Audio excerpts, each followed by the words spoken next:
thanks again for coming on a Bangalore evening all the way here to listen to us. The broader conversation that we want to do today is to talk about, in the theme of what you were doing in the morning, finding intersections between climate, art, technology, civic technology, participatory nature, and we have three wonderful panelists that come from very different but very overlapping perspectives.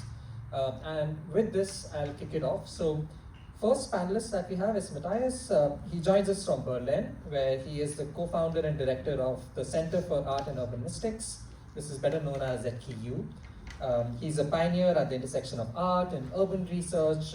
He's done some very interesting projects, and we'll probably get to hear a bit about one of the projects, which is called the BDAO project. And I'll save and keep the suspense on for a bit more, so Matthias talks a bit more about it. In general, based on our conversations, I've loved how they've been using art to bring community together and do some really interesting, provocative and participatory projects using technology as well. So I'm looking forward to hearing some of that from Matthias. So big round of applause for Matthias. Next, we have Divya Narayanan, and she's the executive director at Jhatka.org. And she's had like a decade of experience in public health and human rights, grassroots environmentalism. And there is a lot of focus to turn passion and perspectives into policy decisions. So at Jhatka, I think she's been leading a lot of focus on civic technology. So how do we really use technology to enable people to speak up and have a voice, often give a voice to those that don't have a voice, and get urban policy decisions made. So I'm quite excited. Incidentally, Jhatka was one of the platforms that I had used when I was very annoyed with how Cubbon Park was being reduced in freedom for things to do. And so I'm so pleased to have someone from Jhatka in the panel discussions. A big round of applause for Divya. And last but not the least, we have Dr. Chandrima. She is an ecologist by training. She has a very interesting PhD focus, which I'm hoping we maybe hear a bit about. And now she is a professor at Srishti and Manipal Institute. She brings this very interesting scientific lens that is now sort of transitioning into art and design. And I love some of the work that she's been doing, which is at this intersection. She's worked specifically around human and ecology, and how does behaviors of one affect the other, and how do specific animals and other behaviors happen within the ecological environment. And I'm clearly butchering some of this, so I'm so sorry about that. I think Chandrima will do a much better job of explaining some of these. But I'm quite excited to also hear a bit about how she's been teaching this and involving art and design students at Srishti to look from a more scientific perspective. So I'm quite excited for that as well. So big round of applause to Chandrima. All right, and with that very short introduction, I thought we could first go around the panel and get them to talk about one particular project. So, maybe go specific in one which has a very interesting story or very interesting impact, and maybe that gives us a bit more lens and color about your particular practice. So, Chandrima, maybe we start with you.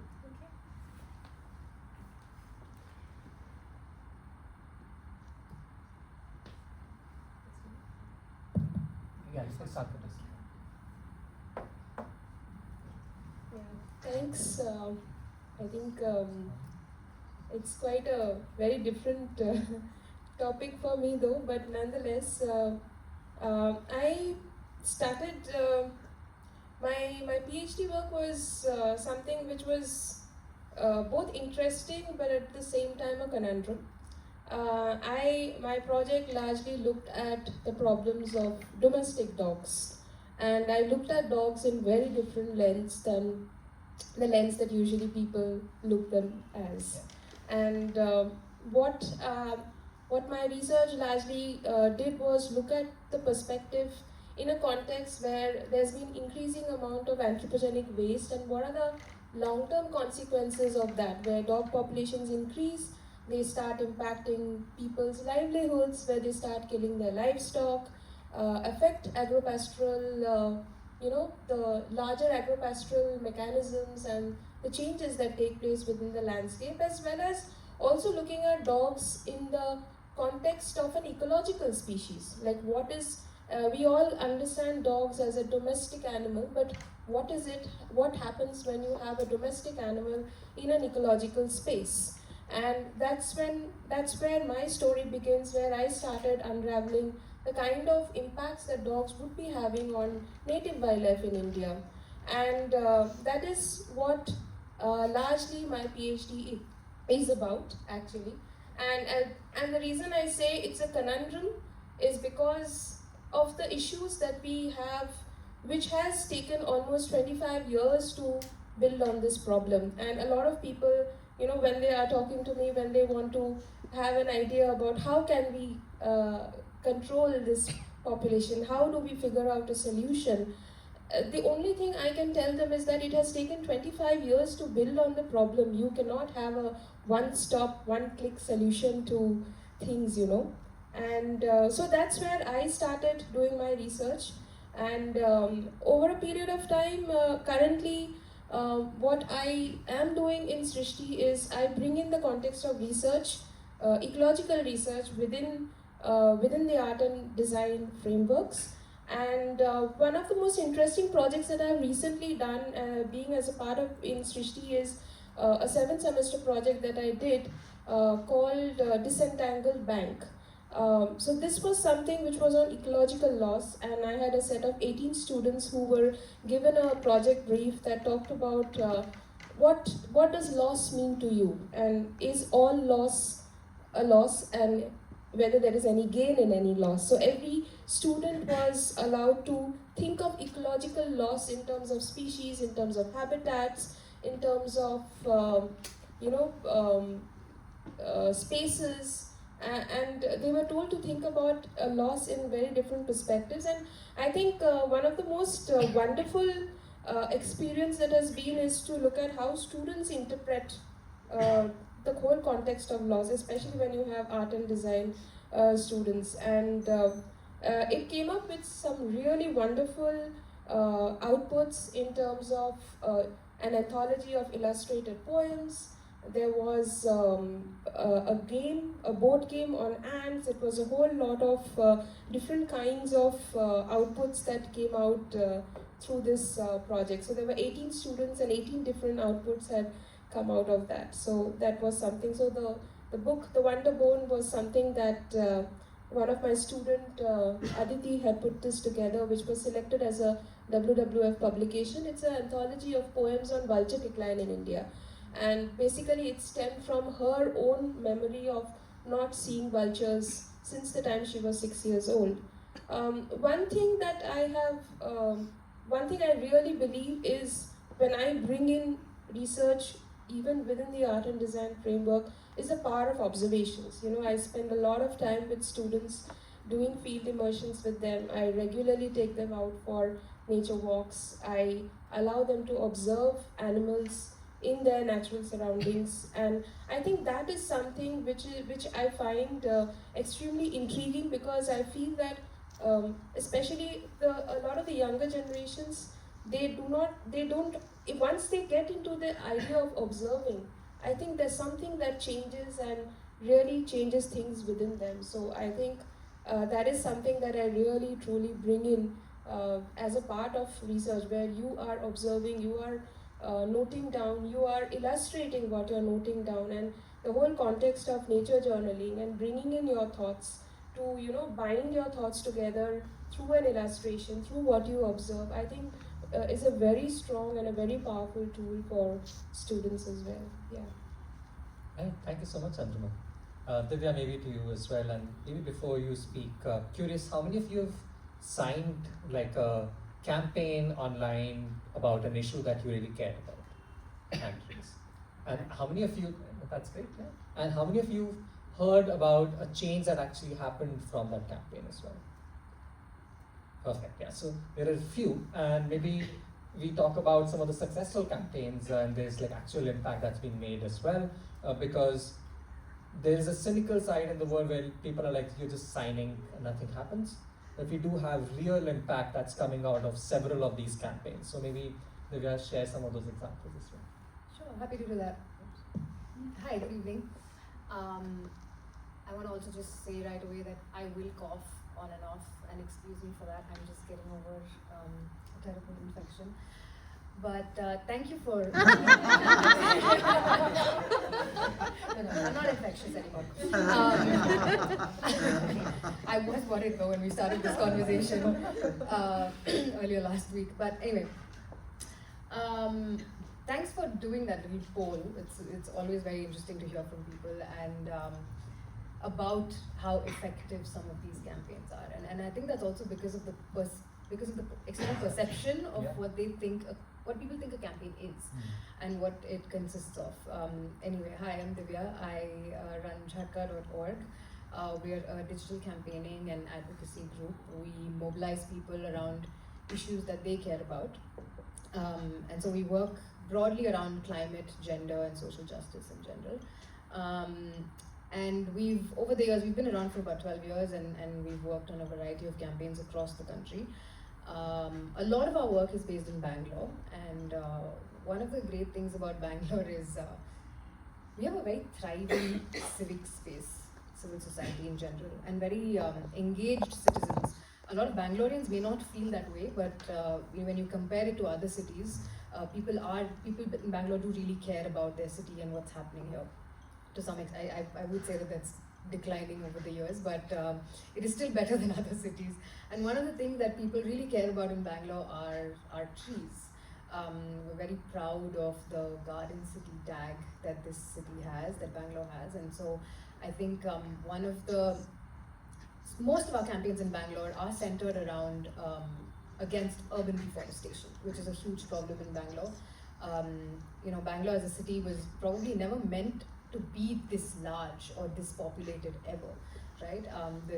The IT boom, I think, was both a boon and a bane in a lot of ways because Bangalore doesn't have the infrastructure to support so many people. And because of that, because of so many people coming to Bangalore, the weather is great, so you always have an influx of people to Bangalore, but we don't have the infrastructure for that.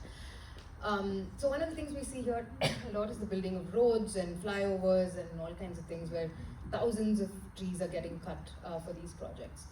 Now where we come in for some of these campaigns is where, once there's a news that comes out around X number of trees being cut for a particular project, there's uproar on social media, people get really upset.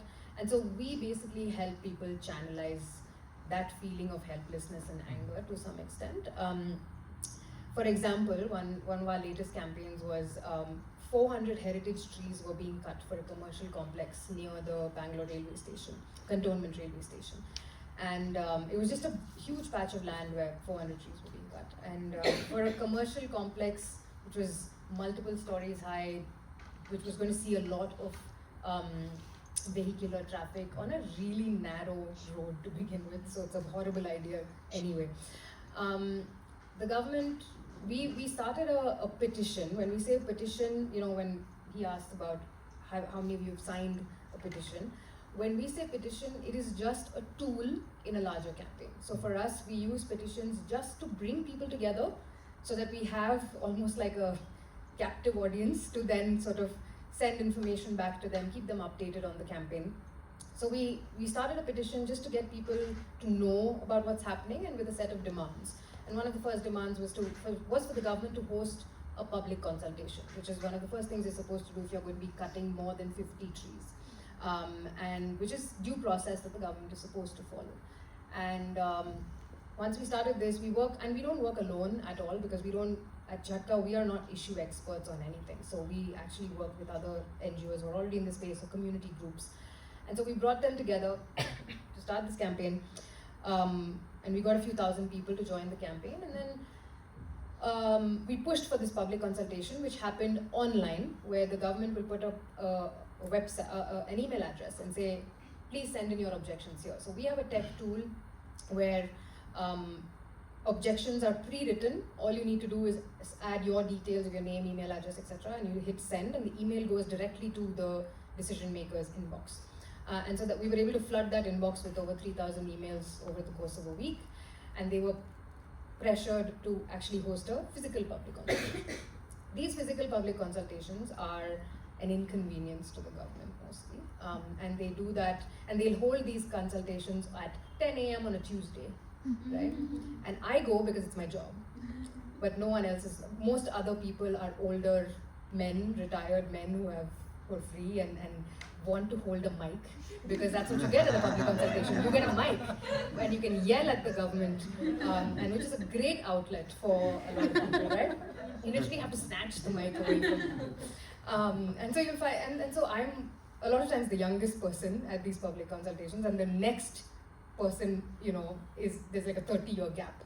So anyway, so it's ridiculous. So what we try to do is we mobilize people to actually attend these public consultations, to say, this is a democratic process that's already available and you need to participate. And so because we're able to push, like in this particular campaign, we were able to get 150 people to show up. Otherwise, there are probably 4 people at these public consultations.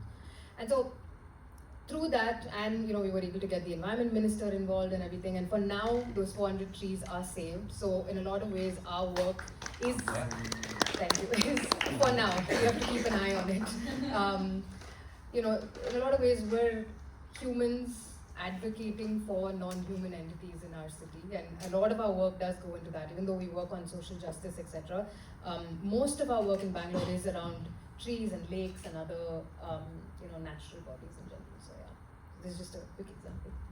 Perfect, thank you. And always good to hear actual policy impact or changes happening. So lovely to hear that. Matthias, over to you. Give us an example of one of the many eclectic, unique, provocative projects that you've been running. Yes, the project I would like to talk about is the Dialog project, and it starts back in the year 2013, in which we had invited, as a KU team invited 2 Brazilian artists that proposed, so we had a budget of around 5,000 euros, and they proposed back in the days to create a Bitcoin pot, and by investing these 5,000 euros into graphic cards back in the days, you didn't even have to have an end miner, and to mine, because we were working on a former mining pit in the coal production area, so there to mine Bitcoins that would be put in a community pot and distributed sort of by the community to host projects. And we were able to create 15 Bitcoins, and which back in the days were then, we had invested 5,000 euros, and then we got out around 12,000 euros from the Bitcoin that we had, the community could make decisions on. And we realized that with a strong narrative, and we had this kind of narrative that we're mining Bitcoins on a former mining pit, and the community was mobilized by this narrative and this picture, and the community then sort of also got acquainted with the technology, and then they started distributing that money for projects in their neighborhood. And it was a really nice way to just initiate sort of projects by creating an interesting narrative. And I always feel this is something that art is quite good at. If you have an interesting narrative, people will be more curious, and they'll be more open-minded towards participating and being engaged. And so with this inspiration, then into just 6 years later, we're in the middle of a development project, an urban development project, which was all about creating a new sort of artistic center in the city of town, in the former Haus der Statistik, which is sort of a building in the center of Berlin that used to be the GDR, House of Statistics, where they would gather the data to make the 5-year plan for the socialist country GDR, which today doesn't exist anymore. And of course, this was a great inspiration for us going in, and we were like, okay, let's develop also some kind of system where we make plans and we use technology, and also the plan is not just made by humans, it's also made by computers, because this center used to host a huge amount of IBM computers to compute all the GDR data. So we walked in and said, okay, we want to create a planning sort of economy here, and then we got back to working with the blockchain like we had done back in those days, like 7 years earlier. And since there were beekeepers around that building, we were like, okay, so maybe the planning is not just about including just whatever humans are interested in, but maybe also including the interest of the bees that are around. And then we started working with beekeepers that came up with, well, we have some sensors and we know how bees are doing, and then we could throw them into your computers and we'll do something with it. So on the one side, we had some biologists, beekeepers. On the other side, we were working with people from technology who said like, okay, what we can do with the blockchain is to create, and this is really interesting, a reliable platform that you can throw data into, and humans cannot change that data anymore. They cannot be paternalistic. They cannot be like, oh, well, we think this is best for you. No, this is the data, it's there, you cannot change it anymore, and upon this, decisions are being made. Yeah, this is it. Yeah, amazing. So we created the system in a way that the data was analyzed not by AI, but by beekeepers, because AI wasn't that big in 2019, and then we would mint ETH on the Ethereum platform that would be distributed to those that are looking after the bees, so to create incentives for looking after the bees. So we realized that you can, if you just bring together this narrative, you look at the space, what's the space narrative, you make use of technology that will help you create a new narrative that nobody has ever thought of, and then you can create completely new systems. And this is basically also how we continued this project from 2019 on. We've done 5 iterations of that, where we then extended it to a real assembly where beekeepers would come together based on the data, would make decisions or proposals, just the way that sort of we've been doing in the last workshop days, and then develop a whole system of governance that would allow bees to have a real say in sort of their surrounding, their territories, and also, and it's not just about bees, creating sort of an overlap of interest from the human interest and the bee interest. And this is like an ongoing project, and my bottom line basically is that I believe that art is quite good at that, creating this sort of new perspectives on something and making it readable.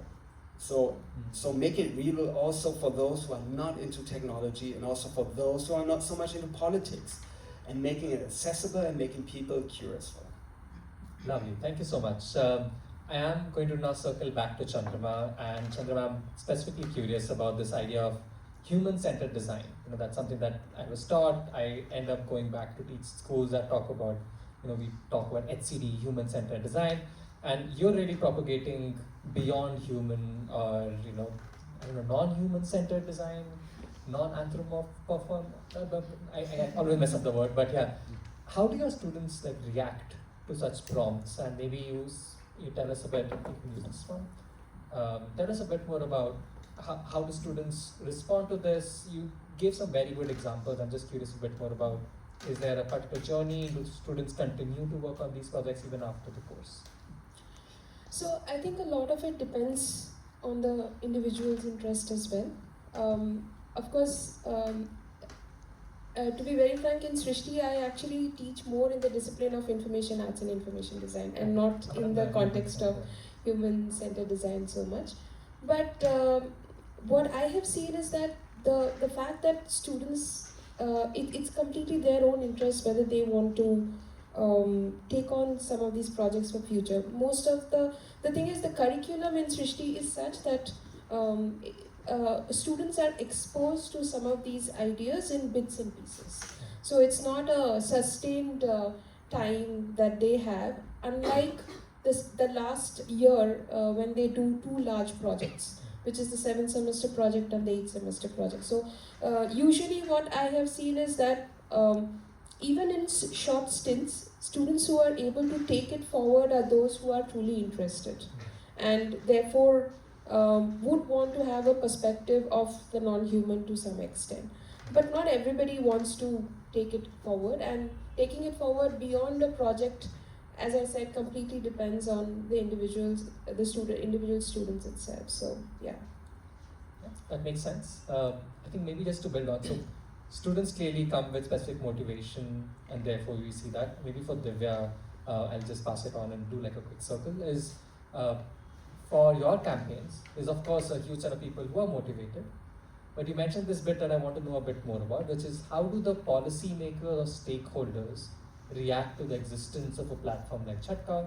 And is this something that they are somewhat more welcome about, that they get to hear perspectives of other people who ideally elected them in some capacity?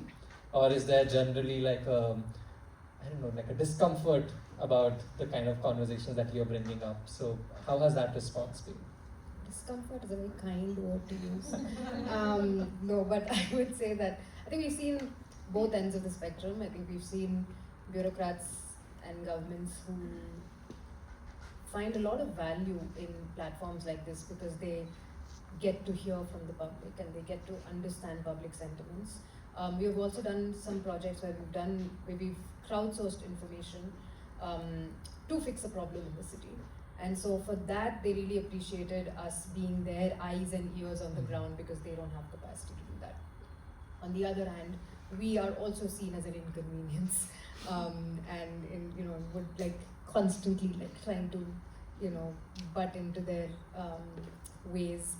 And so I think we see both of that, and I think it really depends on who the bureaucrat is, what is in it for them in terms of in that moment, what do they want to do for the city, what are they getting out of it, I think plays a huge role in how they perceive us. Yeah, makes sense. Matthias, a question to you. So when you do projects like this, which are often very technical in nature and are sort of relying a lot on art to express a particular concept, how has the response been of other audience members who are listening? Is there seeing something like a parliament of beekeepers talking? Has that been favorable, or are people curious, confused? Tell us a bit about that. Yeah, it differs quite a lot. So, for example, when I presented the DAO project at the documentary exhibition, which is like a big German representative exhibition, I was grilled by sort of the educators that I had to explain the project to, who were supposed then to pass on the project, for using the blockchain. And of course, I did understand what they meant, because the argumentation was clearly that it's a very energy-hungry technology, and that it's a quite dystopic idea, to have some unchangeable things written into the blockchain and so on and so forth. And my answer to this is yes. I'm an artist. I'm an artist. I can do things. We can show stuff that's really evil stuff. That shows how bad things can go, and that things really can be terrible. That's the freedom I have as an artist. It was really difficult for the artists and the audience to get along with that. Whereas the beekeepers, they had a real interest in this project because they just wanted to have sensor kits and were really interested, and also interested in the idea of the hive, like the beehive with its sort of democracies and sort of taking this analogy into the human world and so on and so forth.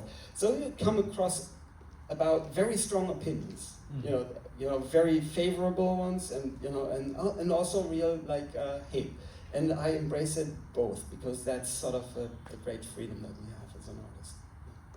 Yeah, I love the idea of art being not just somebody or like a space to solve problems, but to often bring apart probably conceptions that people have in their mind and show a very different potential future, in a hope that we don't go towards that future, but maybe we learn something from it. So I love that. I'm going to talk maybe one more question, and then I want to open it up to the audience. I'm sure some more thoughts are coming in to maybe get more questions in.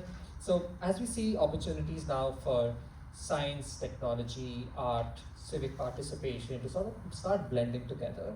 I'm curious, what are the possibilities that you all are excited about? And are there specific things that you're concerned about, especially when we're talking about giving a voice to the non-human? So maybe Chandrima, we start with you first. Things that you're excited about in the future, and then something that you're concerned about. I think I'm excited about the fact that definitely improvement in technology also helps in gathering information about animals. So we as ecologists, we all use technology to gather information about animals, be it audio mods, be it camera traps, and many other sensors and things like that. But at the same time, even when you are gathering information through technology, we are still limited by our understanding of these animals despite the use of technology, because of the way our senses are built, our sensors and senses are built. You know, there is this very beautiful concept which was put out by a German biologist called Jacob von Uexküll. It's called the Umwelt. The concept of Umwelt is basically what each animal senses depending on how their own sensory mechanisms are. No matter how much of technology we may use to gather information about animals, we will still be limited in terms of what is the ultimate that we can gather about them. So that lack of information will always be there along with the information that we gather.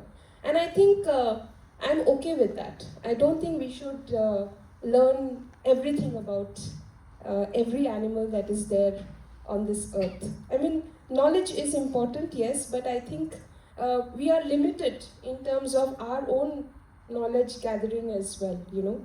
And therefore, while I'm excited about the fact that yes, technology will help in gathering more information, what also makes me a little more concerned is sometimes especially how we are using artificial intelligence, and therefore those are the kind of concerns that I may have, where as a researcher, as an ecologist, even if you are trying to extrapolate using technology to know something about it, I'm not sure whether we should be extrapolating to that extent.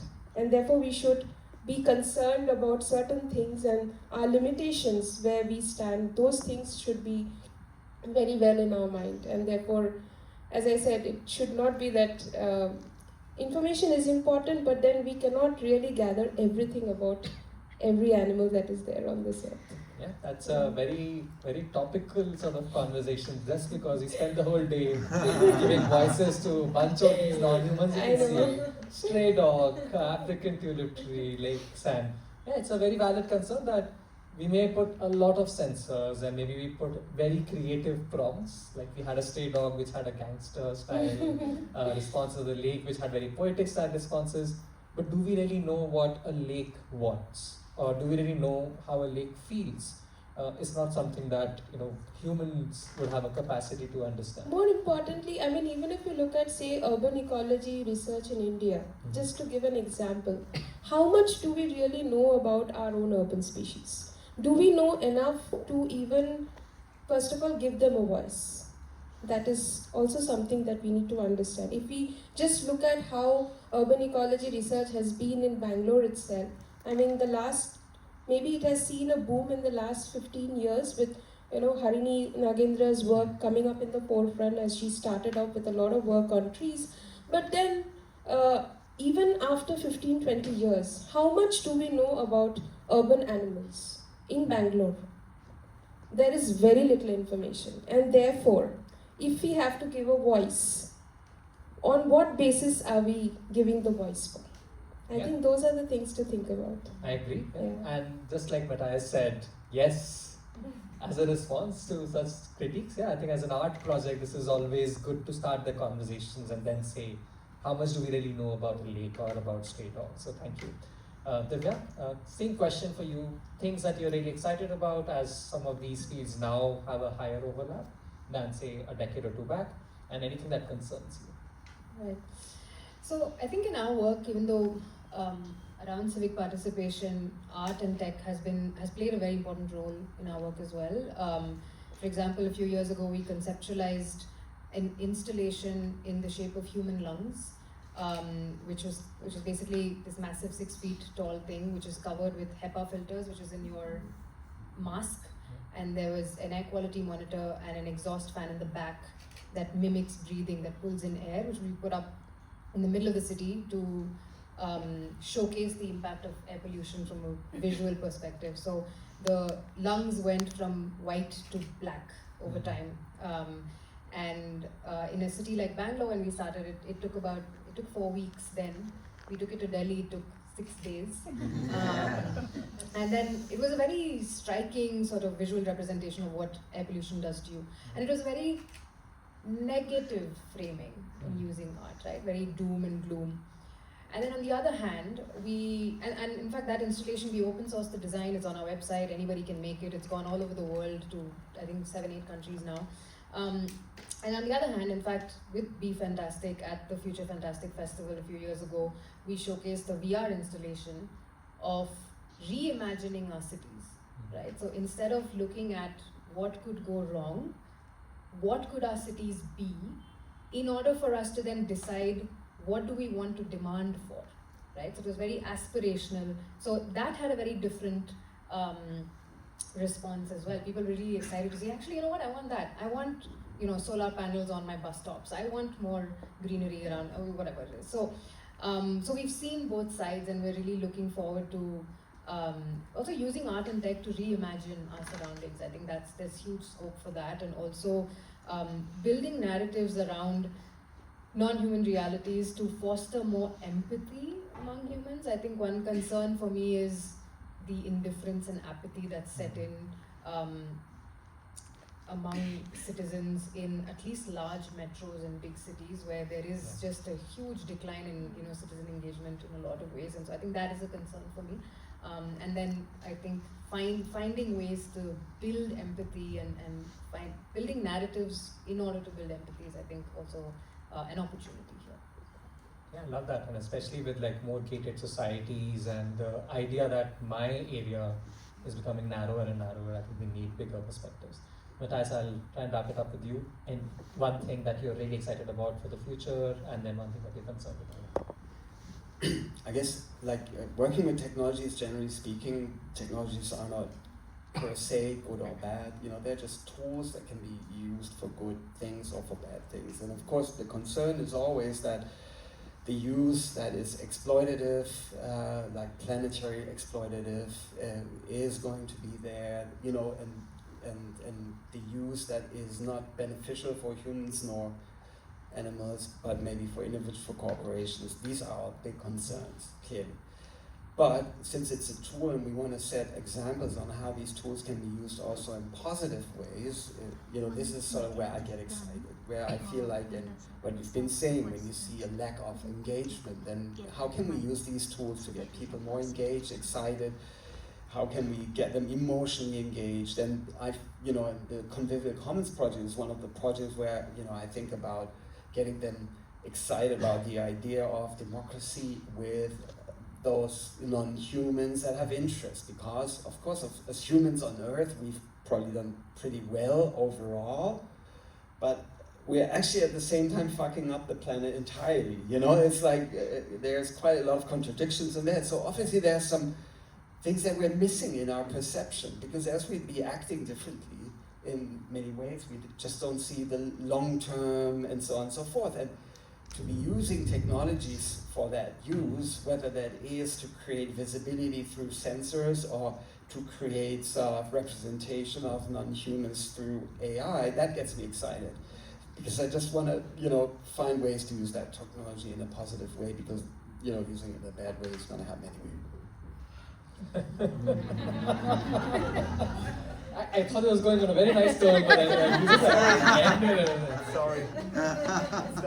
The world is gonna burn, but maybe we can do something nice. On that very hopeful note, maybe I open it up to the audience. If you have any questions for the panel, could be for one of them, could be for all of them. I would love for us to maybe hear Anybody has a question? Anybody wants to ask more provocative stuff? Question the premise? Yeah. I see lots of people are walking just as exercise, but as you said, the air is so bad.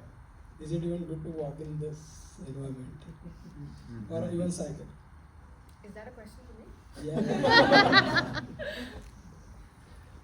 Is the air good enough to walk? Well, I mean, people are not doing it. so I think Divya's gonna say like, put up a campaign, Right. make the cities walkable, Yeah. which I think is. it is, I mean, it's a huge campaign, right? Pedestrianization and all of that. But I think, see, again, this is a symptom of a much larger problem where, again, it all ties back to who are we catering towards when we're designing our cities.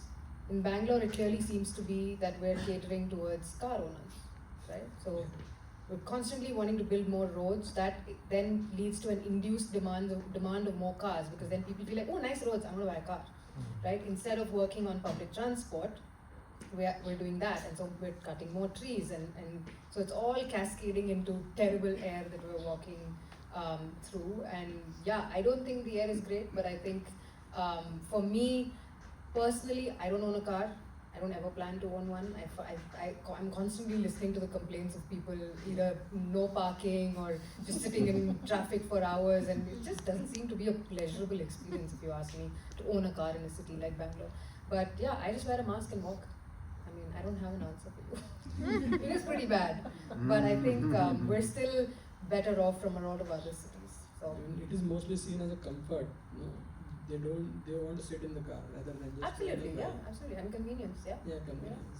Then why would they take bus? True. That's again a question of like, should the cities be designed for Yeah. cars to be comfortable, or should other public transport be more comfortable? So you don't end up choosing cars, which already exists in several countries around the world, where cities have been, I don't know, decarized, if there's a better word, maybe there is, but like they've taken centers of the cities and said no cars inside. You have to choose to walk and do public transport. Cool, thanks for the question, and also always brave to ask the first question, so thank you for that. Do we have more questions? We have one on the left. I have two questions, one for Matthias and one for Divya and Chandrima. Yes. So for Matthias, the experiment that you mentioned with beekeepers and the space narrative, are there any experiments where Bitcoin has been used in this way to develop a local currency? Like, let's say in this case, beekeepers being local producers, and then the Bitcoins being minted, where they have a control that this currency can be used locally. So connecting local and local producers, that's my question. And question for Divya. Maybe we hold off, Yeah, we sure. let him answer Yeah, again, sure. because otherwise Divya and Chandrima are going to forget the question. Yeah, actually what we tried in the first experiment in 2019 was exactly that. What we did, we didn't allow the beekeepers to harvest the honey. So we let the bees keep their honey, and sort of as a reward for them not harvesting the honey, they would be getting ETH.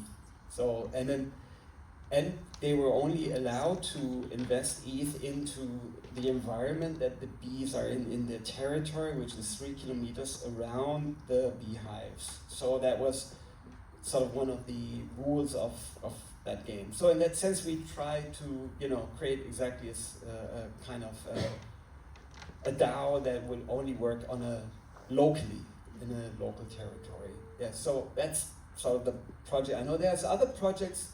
I don't know if you've heard about the Terra Zero project, which is sort of a tree, a forest that sort of maintains itself, and so there's a very pioneer project in that sense, which is also sort of a locally based project all around a specific forest that is also a forest that's censored or measured. And then there's a sort of currency minted, and that is being used by the forest for sort of forestation and stuff. Yeah, there's quite a lot of artistic, interesting projects around that, sort of autonomous governance. Thank you. You have another question? Yeah, just another quick question is, especially with your work on your platform, a lot of it would be reactionary. Like you see a mall coming up, then you have to. I'm just curious from both of you, like, is there any real concerted effort to put in place green guidelines for Bangalore, especially to do with the water security? More and more as we look at it with the groundwater depleting, and so many new buildings coming up, like, are you all also proactively part of these green guidelines or water security guidelines? Right, so we don't, so we are issue agnostic, right? So we don't work on any specific themes, but with respect to urban issues, yes, we are part of different groups and consortiums that are proactively thinking of longer term impact work of how do we work closely with the government to form or to create like comprehensive plans, for example, like a comprehensive mobility plan that is supposed to be in place in Bangalore, which isn't. So we're also trying to push the government to get plans in place that were already promised but are not. So they're not reactionary, but we're trying to push for things that are supposed to be in place. And so that work we do, but a lot of our work, yes, is what we call rapid response. Because when it comes to longer term proactive work, I think that stems sometimes, we do that with smaller community groups, and I don't have big examples of them in Bangalore, but we've done that in cities like Nashik and Pune, where we work closely with community groups to actually, like I said before, reimagine their neighborhood, reimagine their community, and then go to decision makers and say, hey, can we, this is how we'd like our city to be. Can we work together to make that happen? So, I mean, that is a very long process, but yeah, that is, and honestly, thank you for that question, because that is actually something that we are actively thinking about and getting more involved in work like that. Chandrima, did you have some perspectives? Like, a lot of your students' work, are they reactionary, or are they really thinking about some deeper issues and maybe thinking about the future?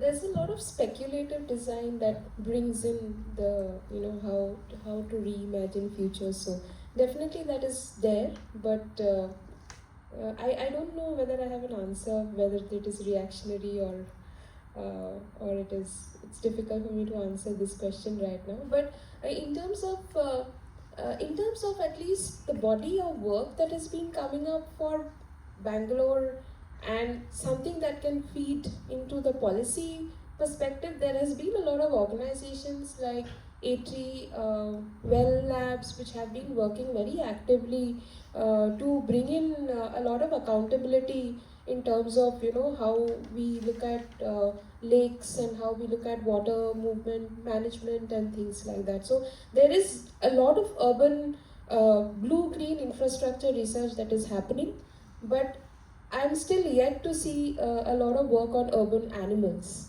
There isn't much. Yeah. Makes sense, yeah. More questions? One more question, and then more questions to be. We have 3 hands, Shivani. I have never seen someone be like, I am okay to not be the question.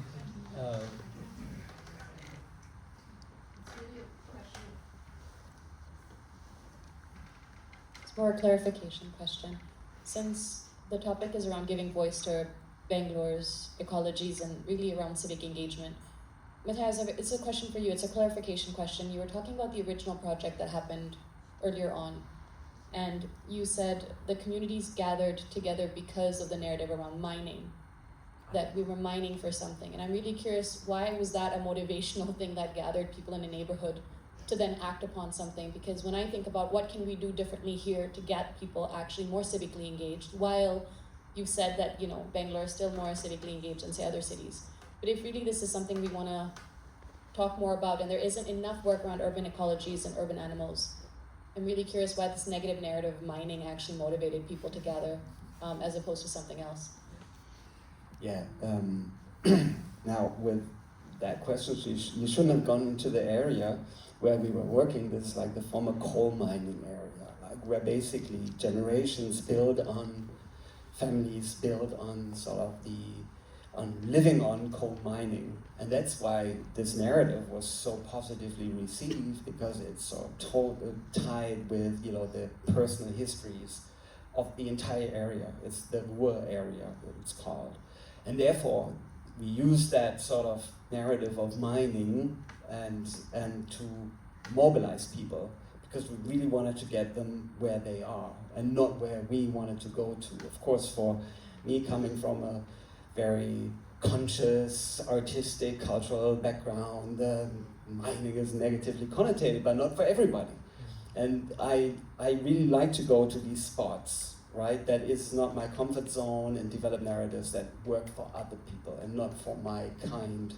And therefore, that's for me more crucial and important when I go to a specific site that was in this area, that I really listen to the local narratives and work from that standpoint, and I start there. I think that's something really valuable for us to keep in mind, is that our agenda, for us, Yeah. mining is negative, but in a community like that, mining is not negative. Exactly. That's exactly. In that community, mining is something positive. The wealth of the area is built on mining. And although mining there doesn't play a role anymore, they all miss it, you know, it's a part of their nostalgia. And therefore we could build on this and mobilize people. It was basically like also like a way of getting people engaged, because it tapped into a specific emotional thing in the area. Yeah, thank you for the question. I think Thank you. we'll wrap up with the last question, no? You must give credit to somebody who said, I'm okay with not being the person. Okay, no, it links well to the previous question actually, and the reason I was willing to let go is because I know all the three panelists. I would nudge them later, but no, it builds well into the question, because something that keeps coming up in our work, where we are trying to also explore what does it mean to think from more than human lens, is very real issues that exist for humans, right? And whether it's in terms of funding, or even in just terms of engaging with people, a lot of times they're like, oh, but you know, this social justice issue is so much more important than what you're doing right now. And I guess Vidya, I can see her nodding, is far more privy to these everyday things that come up. But maybe my question is for Matthias or Chandrima to answer. That personally, I find solace in the fact that we can say that, you know, what we want to do for nature, or try to give, let's say, attempt to give nature a voice, actually is better for communities that already live in much more tandem with it. Like, that's how I make peace with it. But are there ways in which you think about, oh, the planet is on fire, but I'm talking about giving voice to bees? I don't know. Like, how do you sit with that discomfort is my question. Thank you. You need a separate panel to do this conversation. It's like very meta. How do you sit with the discomfort that you choose one species over the 100 others that are going extinct? And yeah, it's like this whole narrative of kids in Africa dying of hunger, and you're like ordering something from McDonald's. And also the thing is that, you know, when we talk about voices of non-humans, we try to give a voice to one with one perspective, but that perspective can have a very different counter whatever on another species, right? So how the whole idea is, how do you even reconcile with the fact that every species has its own so-called Umwelt, and therefore, you know, it is something which is, you know, it's like imagining the concept of niche. You know, niche is called a n-volume hypervolume. That's a concept. We can't imagine beyond 3 dimensions, right? It's very difficult to, you know, like, I don't know. I mean, I really don't have an answer to that. That how do you live in that discomfort? Because I think you will always live in that discomfort. That discomfort never goes away, because we cannot reconcile with every species with, you know, when we talk about the idea of coexistence. When you want to coexist with something else will always go out of the boundary. So it's something that, it is a discomfort that we have to sit with forever. Yeah, And I think if you had not thought of the discomfort, you're going to think about it now.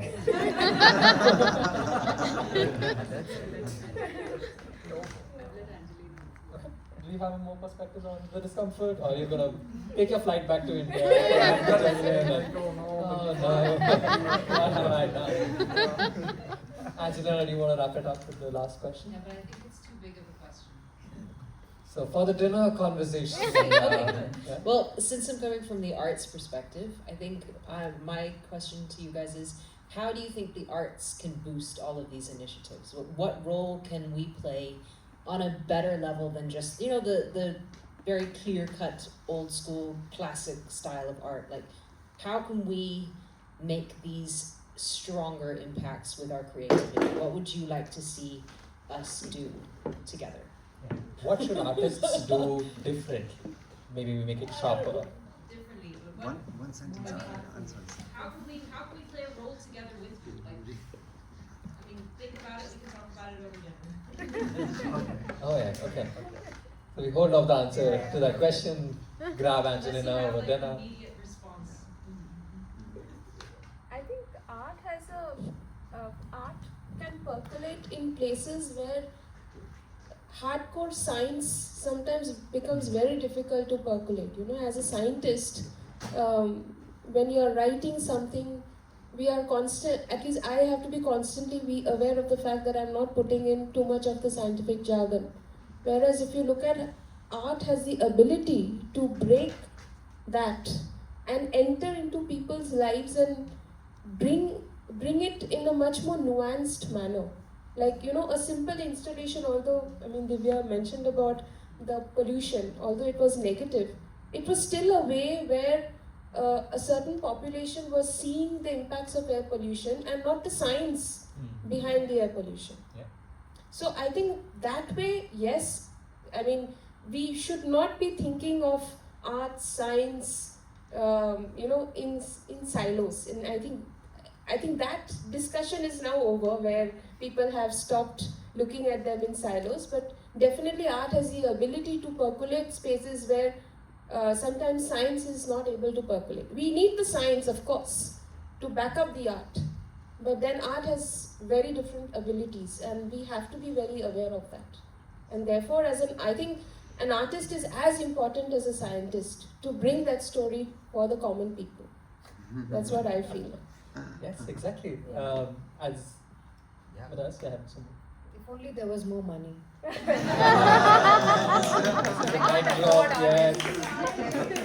That's true. I mean, even for research, I mean, we need money to write grants, do our work, fund our research. But if we do it together, we can get more money together. Right? Yeah, of course. Yeah. More money. Yes, manifest it, yes. We fallen back into the capitalist agenda. It all circles back to live in this world. Let's Yeah. find it. Yeah, I guess whatever art does, I think it's really about keeping the conversation, the discourse, the heavy discourse going. You know, like getting people out of their silos from their different backgrounds, bringing and art sort of being this point that initiates a conversation, because I think that's one of the biggest problems, that, you know, the different silos don't speak with one another, and hopefully art can, you know, provocate and initiate this conversation. Yeah, I think as someone who's worked very deeply in communicating data, that's my sort of domain. The belief that we hold very strongly is that you can't change other people's mind with logic or numbers. There has to be narratives and stories and emotions, otherwise we all know how much PM 2.5 is in the air, and our phones tell us, but that lung going grey and black is the one that might maybe provoke people more. So yeah, on this sort of note, that art does have immense value, and there is hopefully some people listening who's going to give us some money. I don't know, we don't have enough like techies in the room, unfortunately, otherwise, yeah. I'm going to wrap it up with some references. Do you want to talk about? No, it's just that's our Instagram and our website. Talking about